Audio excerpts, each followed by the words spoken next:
আমি গত পরশুদিন একটা ভিডিও দিয়েছিলাম।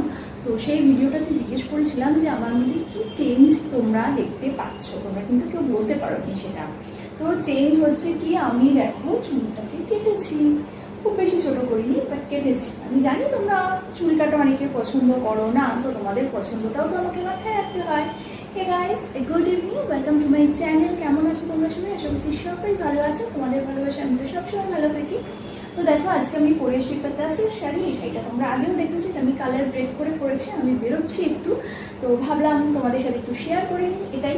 তো এরকমভাবে পরেছি শাড়িটা, আর এটার সাথে কালার ব্রেক করে পরেছি। এটার সাথে কিন্তু আমার ব্লু কালারের ব্লাউজ আছে, বাট আমি ভাবলাম পিঙ্ক দিয়ে পরলে একটু বেশি ভালো লাগে। তো কীরকম লাগছে তোমরা কিন্তু আমাকে অবশ্যই জানি। আর চুলটা ছেড়েছি, ছেড়ে ভালো লাগছে এরকমভাবে? ছেড়ে ভালো লাগছে কি?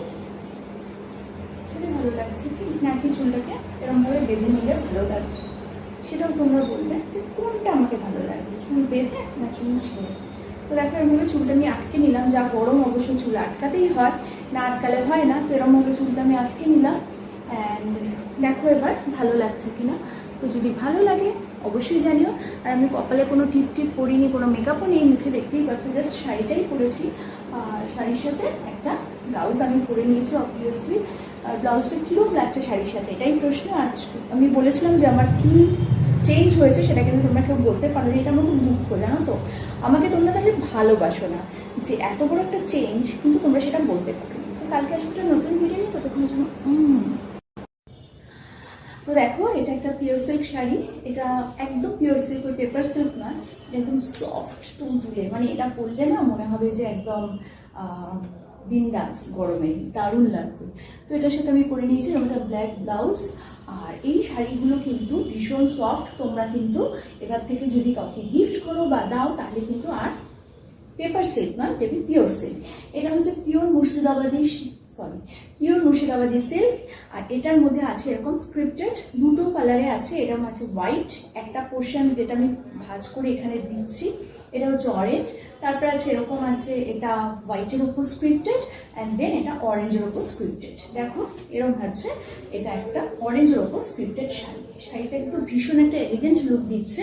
তো এরকম বা মুর্শিদাবাদি সিল্ক, মানে পিওর সিল্ক যেটা, সেটা তোমরা নিতে পারো, কাউকে গিফটও করতে পারো। বাট এরকম ওই পেপার সিল্ক প্লিজ নিও না। পেপার সিল্ক ভীষণ চিপ লাগে দেখতে। আমারও কিছু আছে যেগুলো আমি পরতে গিয়ে তোমাদের বলি পেপার সিল্ক দেখো কিরকম খসখস ফসফস করছে, ওটা কিন্তু তোমরা নিও না। তো এই শাড়ি, এরকম শাড়ি তোমরা কিন্তু যে কোনো বড় বড় দোকানেই পেয়ে যাবে। অ্যান্ড এরকম শাড়ি কাউকে গিফট করলে সে কিন্তু খুশি হয়ে যাবে। এই শাড়ি কিন্তু টেক্সচার ধরলেই বোঝা যাবে শাড়ি কত সফট, কত আরাম। আর এটা কিন্তু কোনো আমি কি বলবো, দেখে কিন্তু একটা মনে হচ্ছে না গেরুয়া রং, খুব সুন্দর লাগছে দেখতে। দেখো কিন্তু শাড়িগুলো পরলেও খুব ভালো লাগবে, দেখতে সুন্দর, পরে আরাম। আর একটু বেশি দাম দিয়ে আমরা তো ভালো জিনিস কিনতেই পারি, কি বলো? তো এটার সাথে আমি একটা ব্ল্যাক ব্লাউজ পরেছি। তোমরা ইচ্ছে করলে এরকম ব্লাউজও পরতে পারো বা কালার ব্রেক করেও পরতে পারো। আজকে আমি একটু ম্যাচিং করে পরেছি। তোমরা এর সাথে কালার ব্রেক করে অবভিয়াসলি ব্লাউজ পরতেই পারো। ফুল স্লিভ পরতে পারো। হাফ স্লিভ আমি খুব একটা পরি না, মানে এরকম টাইপের হাতা, তো ওই জন্য আমি বলতে পারবো না পরলে কিরকম লাগবে। তো হ্যাঁ, যারা ক্যারি করতে পারো তারা তো অবভিয়াসলি করতে পারো। তো এই শাড়িটা পরে আমাকে কেমন লাগছে ব্লাউজের সাথে অবশ্যই জানাবে। ভালো লাগলে লাইক, শেয়ার, সাবস্ক্রাইব করতে কিন্তু একদম ভুলবে না। কালকে আসবে একটা নতুন ভিডিও নিয়ে, ততক্ষণ জন্য